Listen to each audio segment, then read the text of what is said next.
오늘 본문 말씀 보시겠습니다. 오늘 나누고자 하는 본문 말씀은 예레미야 31장 31절로 34절까지 말씀입니다. 구약성경 예레미야 31장 31절로 34절까지 말씀 제가 봉독해 드리겠습니다. 여호와의 말씀이니라. 보라, 날이 이르리니 내가 이스라엘 집과 유다 집에 새 언약을 맺으리라.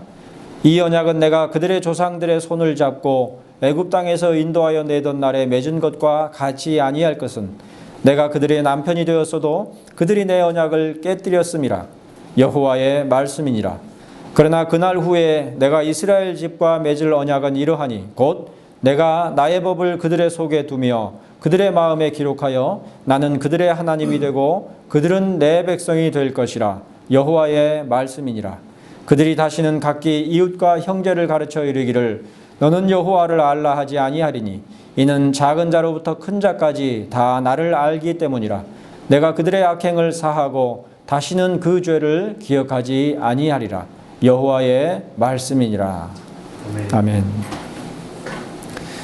봉독해 드린 예레미야 31장 31절로 34절까지의 말씀 가운데서 천국에 이르는 길이라는 제목으로 메시지를 나누겠습니다.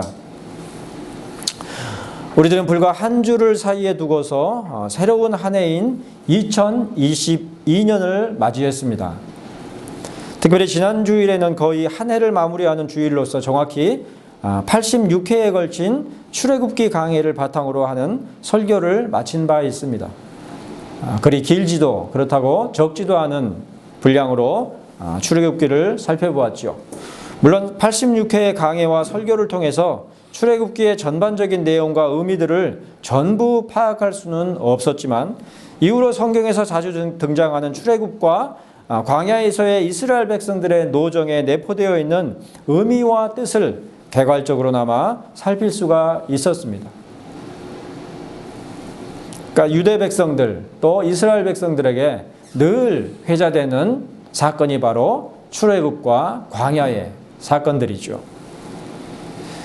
그러나 이제 2022년의 새로운 한 해를 시작하면서 본 설교단에서는 그동안의 강해 방식과는 다른 방식의 설교를 진행해 볼까 합니다. 즉, 지금까지 진행해왔던 특정 성경 본문에 대한 연속적인 강해 방식을 잠시 접어두고 윌리엄 트위스에 의해 작성된 기독교 교리에 대한 간략한 교리문답적 해설이라는 교리문답을 바탕으로 하는 소위 교리 설교의 방식으로 주일 설교를 진행해 볼 계획인 것입니다. 고백과 문답에서 윌리엄 트위스의 교리문답이라는 제목으로 출판된 바 있는 교리문답이죠. 사실 우리의 시대에는 이미 교리라는 것이 일반적이지 않으며 생소한 형편이기 때문에 교리 설교라는 개념이나 정의에서부터 이미 모호하게 된 것이 현실입니다. 특히나 성경만이 하나님의 말씀이자 유일한 계시라고 하는 인식이 짙은 우리의 기독교 신앙 현실에서 교리 설교는 마치 성경 본문이 전달하고자 하는 의미와 메시지와는 상관이 없이 그저 교리를 성경 본문에 우격다짐으로 끼워 맞추려고 하는 것이 아닌가, 그러한 의심을 사고 있는 실정이죠.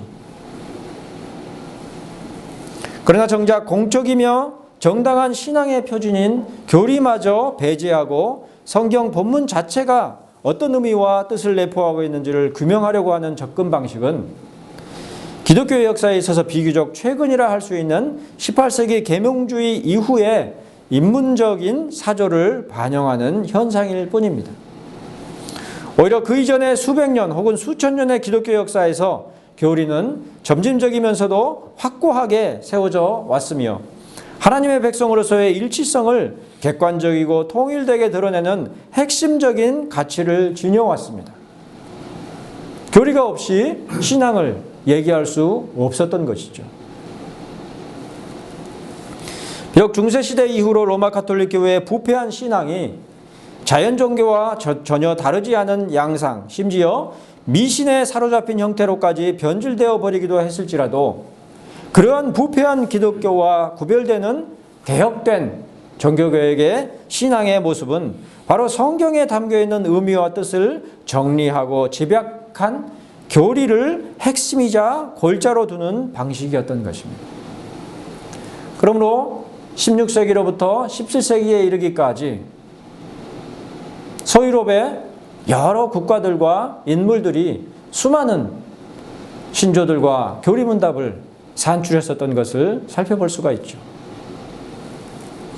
따라서 자연종교로서의 로마 가톨릭 교회의 신앙 풍토를 개혁한 기독교 신앙의 핵심적인 원리를 내포하는 것이 바로 교리인데, 얼핏 교리가 인간의 사상과 철학에 근거하는 체계처럼 오해를 사기도 하지만, 정작 올바르고 정당한 교리, 곧 정통의 교리라는 것은 오직 성경에서만 추론할 수 있는 것이며 그 타당성을 항상 성경에만 두는 것이라는 사실을 안다고 한다면, 교리를 부인하고 오직 성경 본문만을 바탕으로 하자고 하는 생각들이 사실은 성경 계시와 같은 신적인 계시의 방식을 부인하고 인간 자신의 합리성이나 개인적이고 주관적인 종교적 경험에 근거하려는 자연 종교와 유사한 맥락, 곧 이성이든 종교심이든 인간 자신의 인식이나 체험에 근거하고자 하는 견해라는 사실을 통찰할 수 있을 것입니다. 그러니까 모든 전제를 다 배제하고 성경 본문을 본다는 것이 그 의도하는 바와 달리 오히려 주관적인 오류와 잘못된 견해를 투영하는 그런 읽기의 방식일 수 있다는 점을 간과하는 것이죠.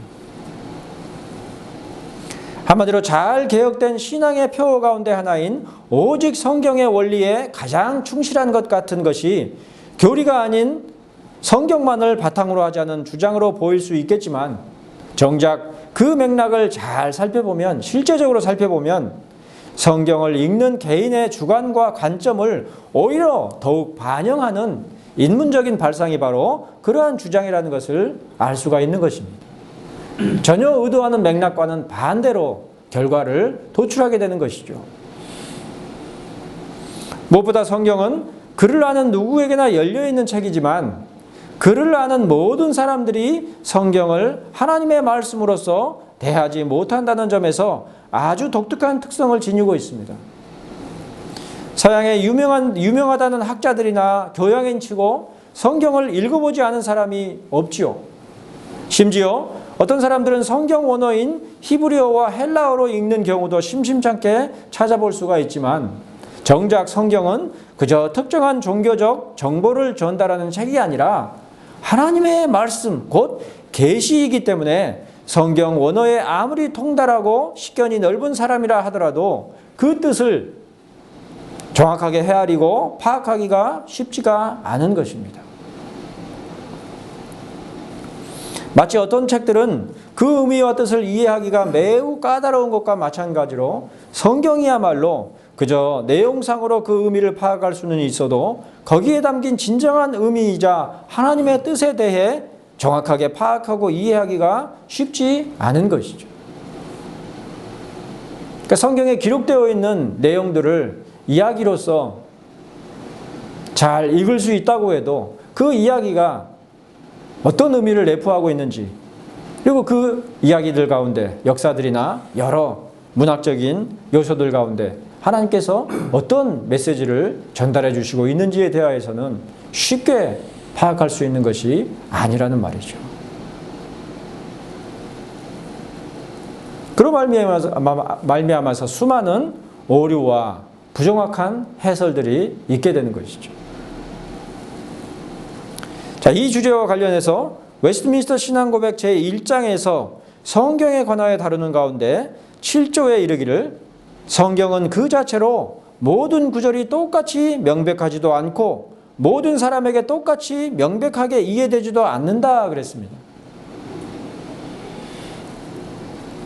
베드로후서 3장 15절로 16절에서 사도는 이르기를, 우리가 사랑하는 형제 바울도 그 받은 지혜대로 너희에게 이같이 썼고 또 그 모든 편지에도 이런 일에 관하여 말하였으되 그 중에 알기 어려운 것이 더러 있으니 무식한 자들과 굳세지 못한 자들이 다른 성경과 같이 그것도 억지로 풀다가 스스로 멸망에 이르느니라 그랬으니, 그처럼 성경은 읽으면서 곧바로 그 의미와 뜻을 파악할 수 있는 것이 아니라는 말입니다.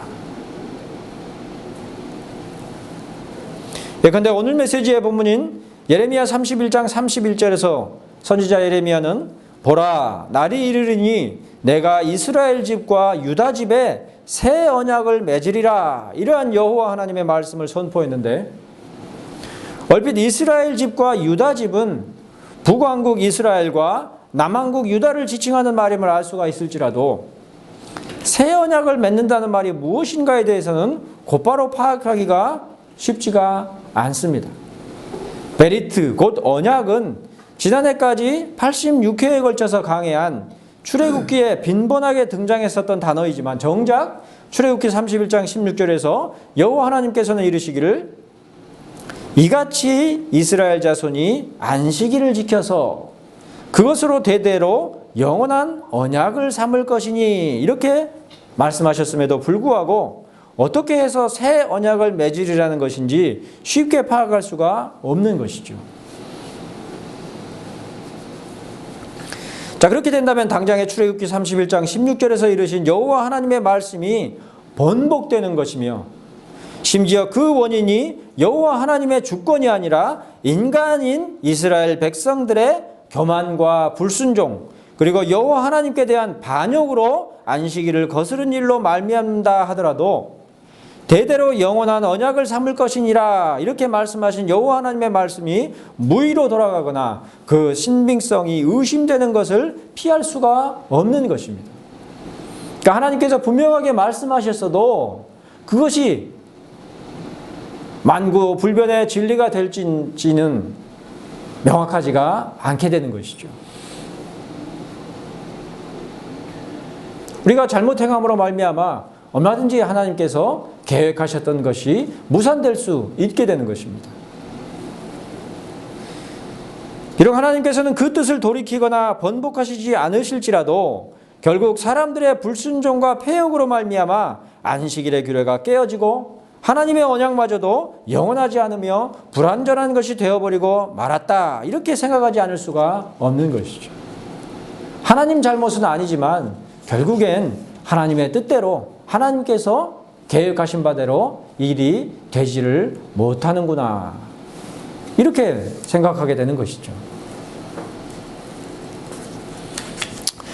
한편 웨스트민스터 신앙고백 제1장 7조의 후반부 문장을 보면 학식 있는 사람이든 무식한 사람이든 통상적인 수단들을 적절히 사용하는 가운데 그것에 대한 충분한 이해를 달성할 수 있다, 이렇게 명시한 것을 볼 수가 있는데, The ordinary means, 즉 통상적인 수단이라는 말은 초자연적이고 신비주의적인 수단들이 아니라 문자 그대로 기록된 것을 이해하고 해석하는 통상적인 방법들을 지칭하는 말입니다.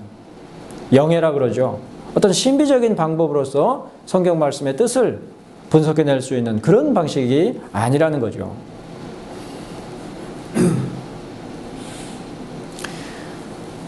흔히 일루미네이션, 곧 성령님의 내적인 조명이 마치 마음속에서 신비하게 말씀하시는 성령님의 음성인 것처럼 오해하는 것을 볼 수가 있는데, 그러한 수단을 통해서 성경의 의미와 뜻을 알 수 있다고 생각하는 견해를 전혀 배제하고 있는 것이 웨스트민스터 신앙고백 제1장 7조의 맥락인 것이죠. 그러니까 열심히 기도하는 가운데서 성령님께서 어떤 비상한 방법을 통해서 성경 말씀의 뜻을 깨닫게 해주시는 그런 것을 얘기하고자 하는 것이 아니라, 말씀을 잘 읽고 잘 살펴보고 또 신중하게 연구하는 것을 통해서 그 뜻을 헤아릴 수 있는 그런 방식을 통상적인 수단이다, 이렇게 웨스트민스터 신앙고백서는 말하고 있는 것입니다. 자, 이러한 바탕 가운데서 장로교회에서는 말씀의 사역자로서 교사와 목사를 두어서, 교사는 성경을 원어와 문법에 따라, 히브리어와 헬라어 문법에 따라 그 뜻을 정확하게 분석하고 파악해서 정리하도록 했고, 목사는 그러한 주의를 바탕으로 이를 더욱 깊이 있게 해석하고 개인과 교회가 적용하여 실천할 수 있는 메시지를 도출하는 작업을 수행토록 했습니다. 그렇게 합력하여서 선을 이루도록 했던 것이죠. 마치 구약시대의 선지자들뿐만 아니라 율법 선생들이 있어서 토라, 곧 구약성경 전체를 전문적으로 분석하고 기록하며 전수했었던 것처럼 신약시대와 그리스도 이후의 기독교회에도 말씀의 일꾼들이 항상 있어서 무식한 자들과 굳세지 못한 자들이 성경을 억지로 풀지 못하도록, 이단 사설을 풀어내지 못하도록, 그리고 억지로 푼 오류들을 교정하고 재정립하는 일들을 수행하도록 했었던 것이죠.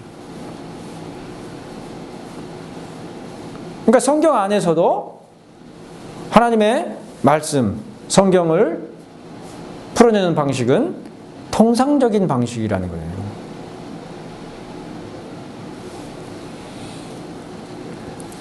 비록 오늘날에는 교사직과 목사직의 협력이 긴밀하게 이루어지지 못하는 실정이지만 장로교회들에 있어서는 목사뿐만 아니라 교사인 박사들이 함께 협력하여 교회를 섬기는 일을 감당했었습니다. 그래서 교회에 가르치는 중요한 직분이 목사와 더불어서 교사, 곧 박사들이었죠. 특히나 교사인 박사들은 어떤 박사냐? 교리의 교사로서의 박사입니다. 바른 교리를 신실하게 가르치고 교수하며 무지나 악의적인 견해를 통해 복음의 순수함이 타락하지 않도록 모든 부지런함을 제공하는 것에 힘써야 하는 교회의 직분이 바로 교사 직분인 것이죠. 주일학교 교사를 얘기하는 것이 아니고요. 자, 그런데도 불구하고 오늘날에는 장로교회들의 교사, 곧 박사인 신학교수들조차도 교리를 전공하지 않으며 다루지조차 않게 되어버리는 형편이죠. 나는 교리에 대해서 전공하지 않았기 때문에 뭐라고 딱히 할 말이 없습니다.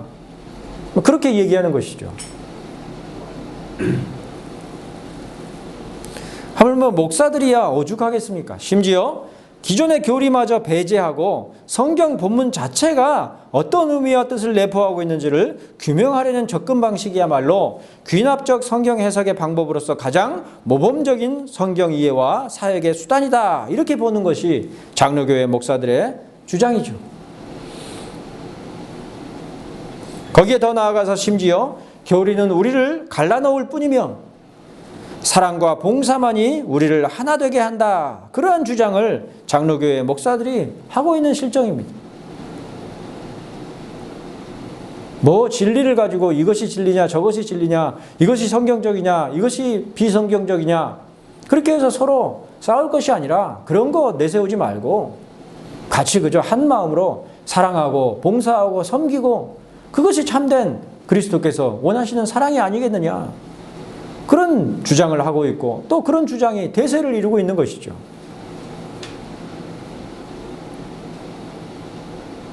성경이 없이도 신앙생활을 하는데 별다른 지장을 못 느끼는 것입니다.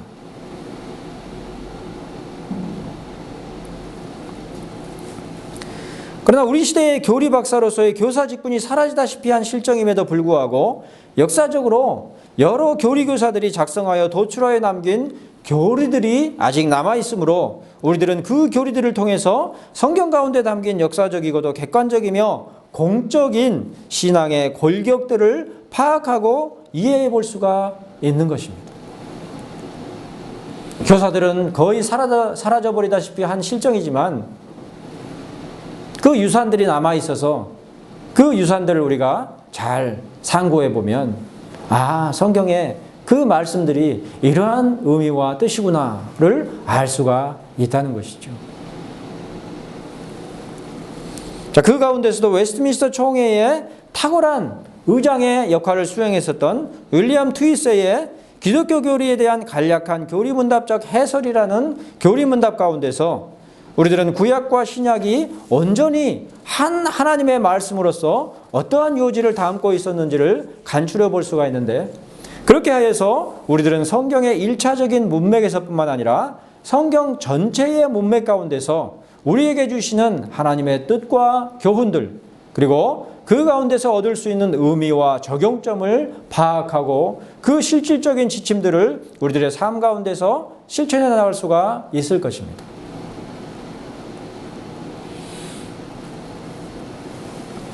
자, 이제 그러한 맥락 가운데서 오늘 메시지의 본문으로 삼은 예레미야 31장 31절로 34절의 말씀을 본격적으로 살펴보도록 하겠습니다.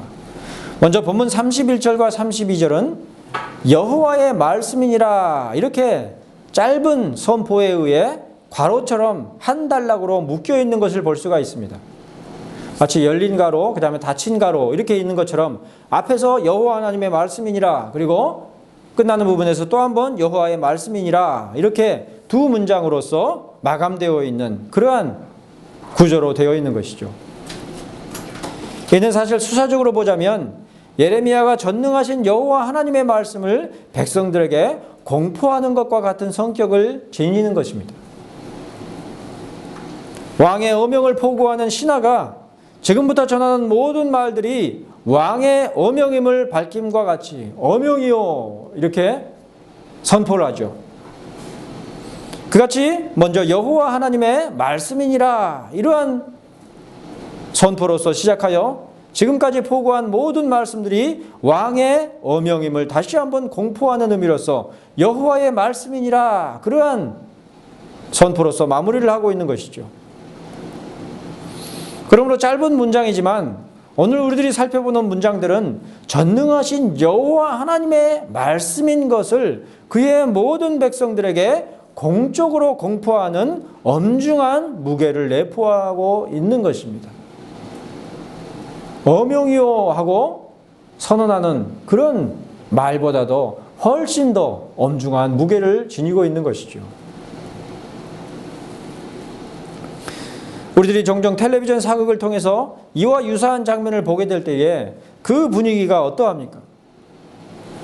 왕의 어명을 공포하는 신하 앞에서 죄인들이나 혹은 이를 듣는 백성들의 자세가 어떠하냐 말입니다. 비록 신하가 전하는 포고일지라도 그 앞에서 죄인들이나 백성들은 무릎을 꿇고 고개조차 들지 못하고 있는 것을 볼 수가 있지 않습니까? 오늘 우리들이 살펴보는 예레미야 31장 31절 이하의 말씀은 바로 그처럼 엄중하고 심지어 두려움마저 느끼도록 하는 정황으로 기록되어 있는 것입니다. 왕의 어명에 비할 바 아닌 아주 엄중한 그러한 선포로서 기록된 것이란 말입니다. 그러한 의미로서 앞뒤로 여호와의 말씀이니라 그러한 짧은 문장이 반복되고 있는 것입니다. 자, 그런 엄중함 앞에서 우리들은 하나님의 위엄과 전능하심에 직면하는데 그처럼 위엄 있고 전능하신 하나님의 말씀하시는 바에 관해 예레미야 선지자는 전하여 이르기를 보라 날이 이르리니 내가 이스라엘 집과 유다 집에 새 언약을 맺으리라 그랬습니다.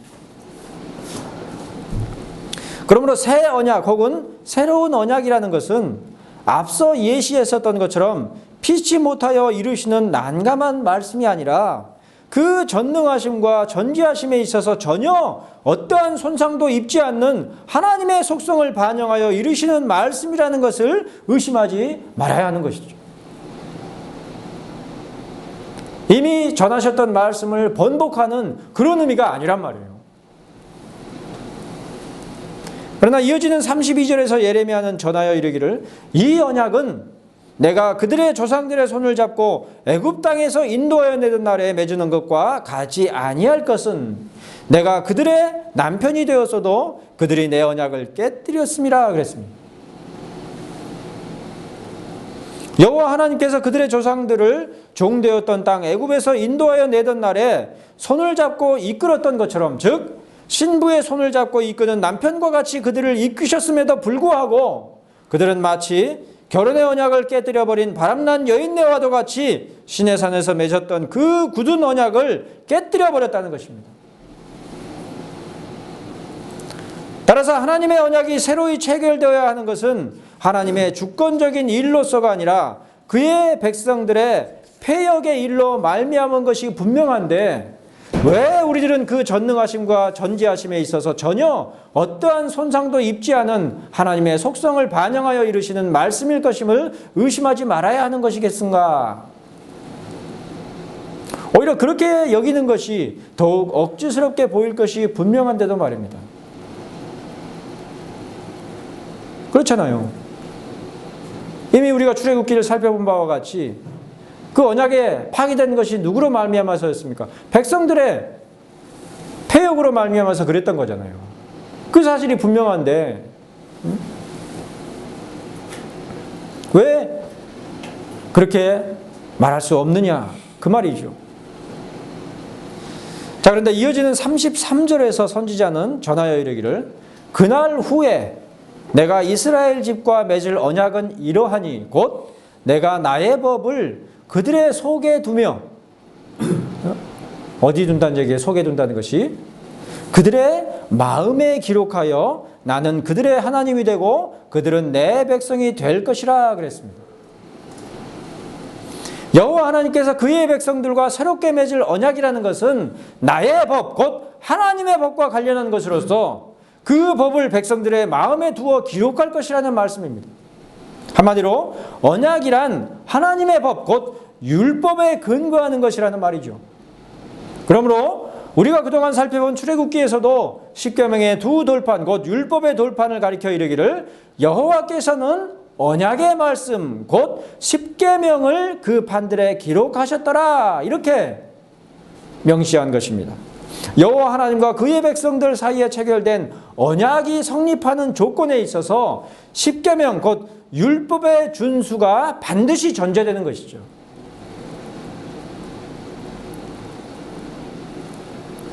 따라서 시내산에서 십계명의 돌판을 기초로 맺은 첫 번째 언약이라는 것은 그 뿌리에서부터 율법에 준수하는 것을 전제하는 것임에 분명합니다. 율법을 지켜 행해야 하는 것이란 말이에요.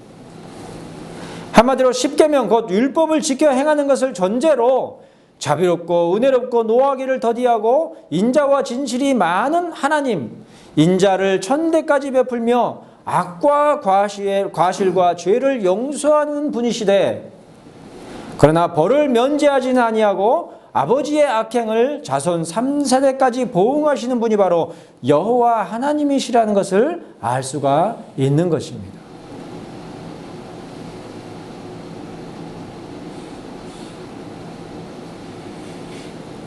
자, 그렇다면 이 같은 언약과 다른 새 언약이라는 것은 어떤 것일까요? 오늘 본문 32절에 기록한 바 내가 그들의 조상들의 손을 잡고 애굽 땅에서 인도하여 내던 날에 맺은 것과 같지 아니할 것이라고 한 바로 그 새 언약이 어떤 것이냐 그 말입니다. 이와 관련해서 31절과 33절에서 언급하는 바 그날 곧 새 언약을 맺게 되는 날이 도대체 어느 날인가를 알아야 할 것인데 히브리서의 사도는 히브리서 8장 8절로 12절에서 이 구절들을 인용하면서 13절에서 이르기를 새 언약이라 말씀하셨음에 첫 것은 낡아지게 하신 것이니 낡아지고 쇠하는 것은 없어져 가는 것이니라 그랬습니다. 그런즉 율법을 지켜 행하는 것에 바탕을 둔 옛 언약은 낡고 쇠하는 것임에 분명한 것이죠.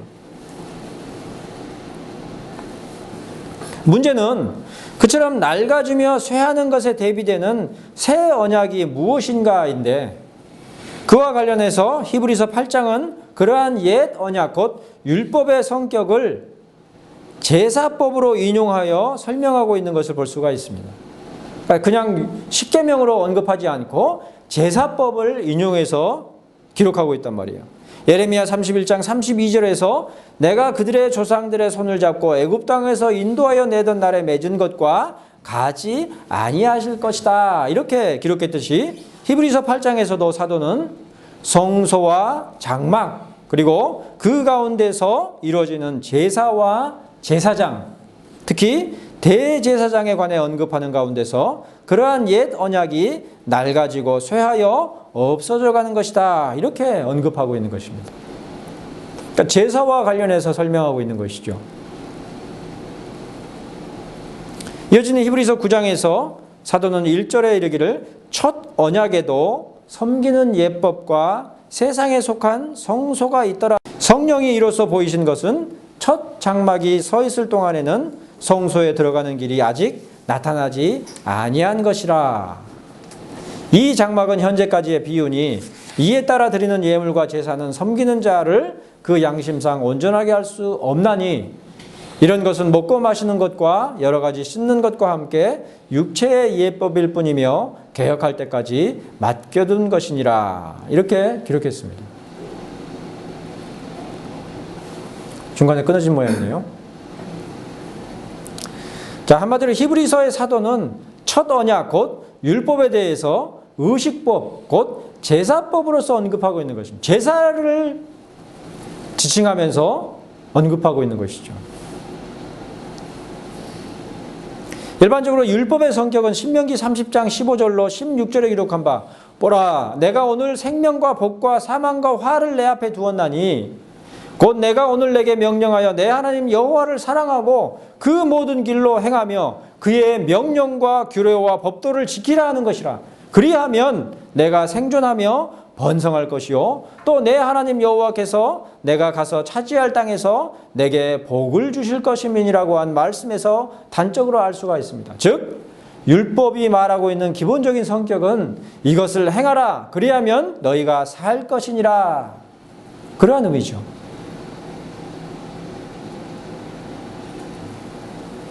무엇보다 에스겔 20장 10절로 11절에서 선지자는 이르기를 그러므로 내가 그들을 애굽 땅에서 나와서 광야에 이르게 하고 사람이 준행하면 그로 말미암아 삶을 얻을 내 율례를 주며 내 규례를 알게 하였다 그랬습니다.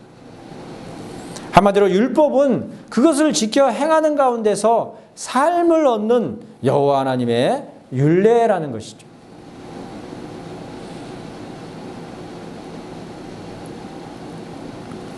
밥을 먹고 몸을 건강하게 유지해서 살아가는 그런 삶이 아니라 참된 인생으로서의 삶을 율법으로 말미암아 제공되리라 그 말씀이죠. 하지만 히브리서에서 사도는 언약이라고도 칭하는 율법을 언급하면서 그러한 성격 곧 이것을 행하라 그리하면 너희가 살 것이니라 라는 측면을 언급하지 않고 제사를 드리는 것에 관한 예법들인 의식법의 측면에서 언급하고 있는데 왜냐하면 첫 언약 곧 율법을 지켜 행하는 것으로 얻을 수 있는 삶이라는 것은 완전한 것이 아니며 오히려 히브리서 9장 8절로 11절에서 언급하는 바 현재까지의 비유 곧 히브리서의 사도가 더욱 언급하려는 바 새 언약의 중보의 속량 즉 영원하신 성령으로 말미암아 흠없는 자기를 하나님께 드린 그리스도의 피로 말미암는 속량을 향한 비유이기 때문입니다.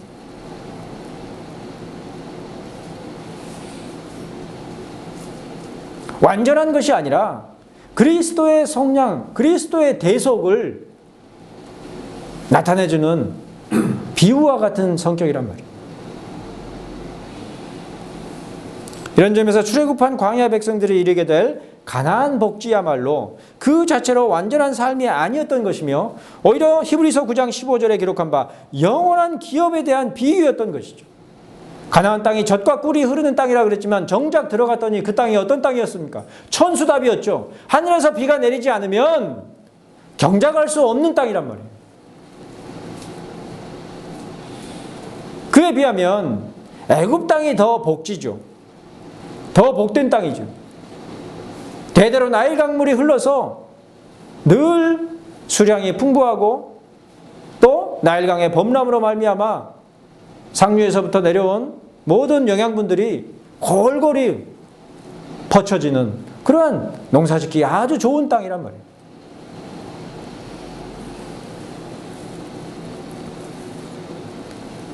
가나안 땅 자체가 복된 땅인 것이 아니라 그 가나안 땅을 통하여서 하나님의 영원한 기업을 예표해 주신 것이죠. 앞서 신명기 30장 16절에 언급한 바 율법의 성격이 어떠했습니까? 내 하나님 여호와를 사랑하고 그 모든 길로 행하며 그의 명령과 규례와 법도를 지키라는 것이었죠. 이어지는 신명기 말씀 가운데서 그리하면 내가 생존하며 번성할 것이요 또 내 하나님 여호와께서 내가 가서 차지할 땅에서 내게 복을 주실 것임이니라 함과 같이 율법을 지켜 행한다는 것은 바로 율법의 삶인 것입니다. 삶이란 말이에요. 그런데 그러한 율법의 삶조차도 완전하고 영원한 것이 아님을 히브리서의 사도는 가르치고 있습니다. 그러한 율법의 삶, 곧 율법을 지켜 행함으로 여호와 하나님을 사랑하는 삶조차도 사실은 더욱 완전하고 영원한 것, 곧 히브리서 9장 23절에서 언급하는 하늘에 있는 것들의 모형이었던 것입니다. 그러므로 히브리서 10장 1절에서 사도는 더욱 이르기를 율법은 장차 올 좋은 일의 그림자일 뿐이요 참 형상이 아니므로 해마다 늘 드리는 같은 제사로는 나오는 자들을 언제나 온전하게 할 수 없느니라 이렇게 기록한 것이죠.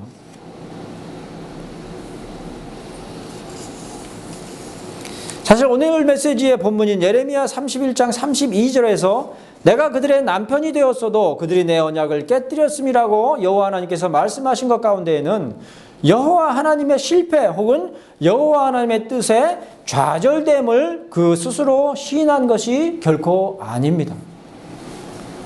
더욱이 히브리서 8장 13절에서 사도는 이르기를 새 언약이라 말씀하셨음에 첫 것은 낡아지게 하신 것이니 낡아지고 쇠하는 것은 없어져 가는 것이라 했을지라도 이어지는 9장 1절에서 사도는 헬라어 카이가 지칭하는 바 언약에 대해서 옛 언약이라고 하지 않고 프로테 곧 첫 언약이라고 한 것을 볼 수가 있습니다.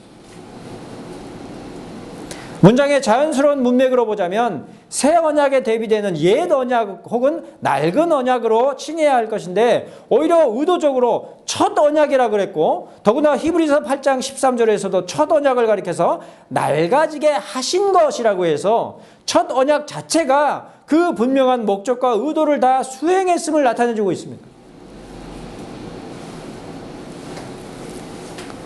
마치 위성을 쏘아 올리는 로켓 추진체가 1단, 2단, 3단 이렇게 있잖아요. 그죠? 그러면 한참 높이 올라가다가 성층권 이상으로 올라가다가 보통 1단 로켓이 분리되죠. 그 목적을 다했기 때문에 분리되는 것입니다. 그러한 맥락으로 기록하고 있다는 거예요. 출애굽한 백성들을 가나안에 다 들어가게 하지 못하고 스스로도 눈앞에 보이는 가나안 땅을 바라보기만 하고 들어가지 못한 채로 죽음을 맞았던 모세와도 같이 율법은 하나님의 뜻에 따라 첫 언약으로서의 분명한 목적과 의도 가운데 낡아지게 하신 것이라는 말이죠.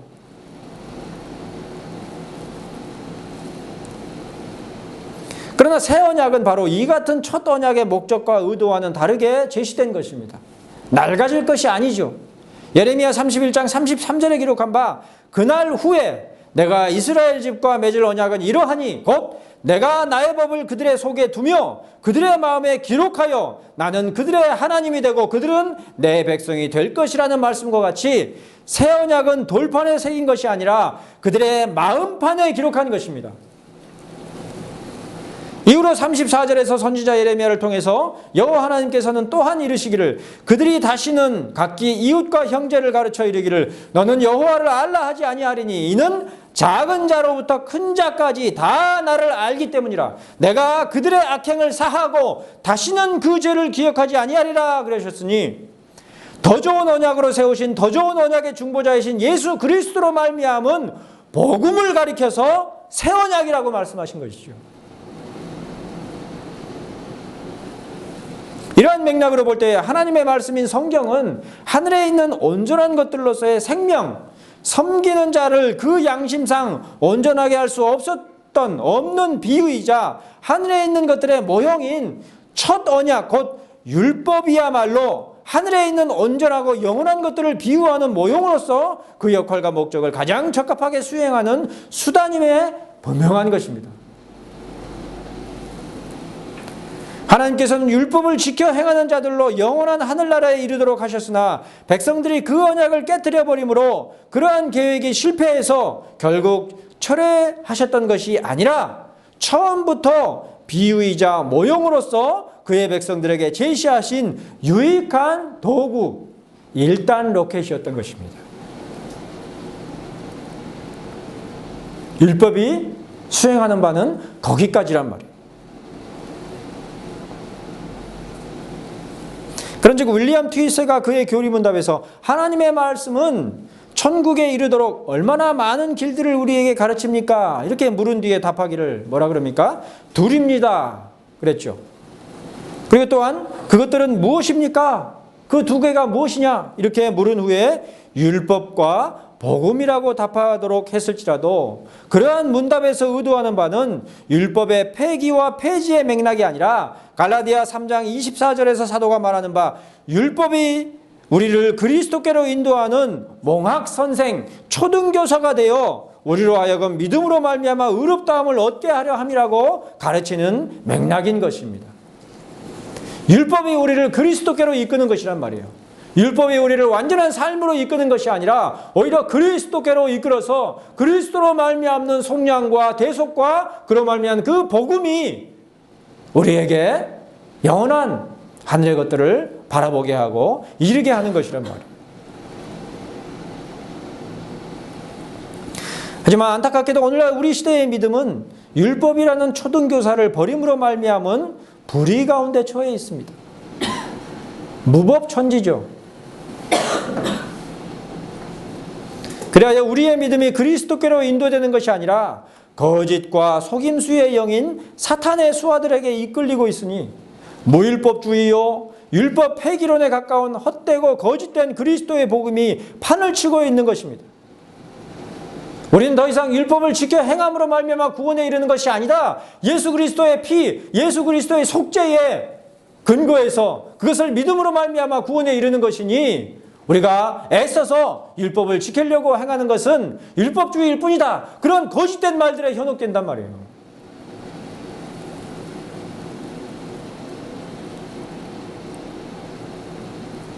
그 실제적인 모습이 어떠한 모습입니까? 요한일서 3장 17절에 기록한 바 이 세상의 재물을 가지고 형제의 궁핍함을 보고도 도와줄 마음을 닫고서 야고보서 2장 15절에 기록한 것처럼 평안히 가라, 덥게 하라, 배부르게 하라 하며 그 몸에 쓸 것을 주지 않은 것과 같이 무익하며 오히려 새 언약마저도 그 마음에 기록되어 있지 않음을 입증할 뿐인 허망하고 허탄한 거짓 믿음들을 얼마든지 바라볼 수 있는 것이 우리들의 시대죠. 예수 그리스도를 믿는다 하면서 전혀 그 마음에 사랑이 없고 예수 그리스도를 믿는다 하면서 하나님의 계명조차도 없수히 여기고 전혀 생각지도 않는, 그러면서도 구원에 이를 것이다. 그런 공갈빵 같은 그런 믿음을 얼마든지 볼 수 있는 시대란 말이에요.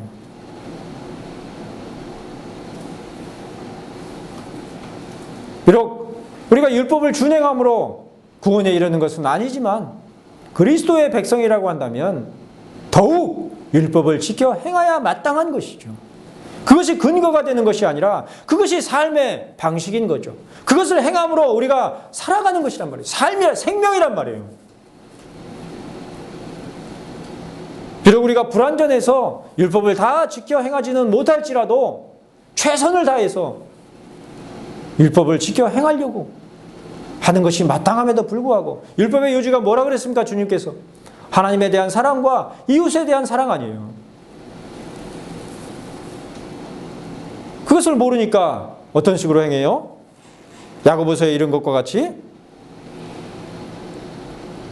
목마르고 줄이고 가난하고 헐벗은 그런 형제들에게 평안히 가라. 몸 따숩게 해. 뭐 좀 먹어. 챙겨 먹어. 그래서 아무것도 도와주지 않는,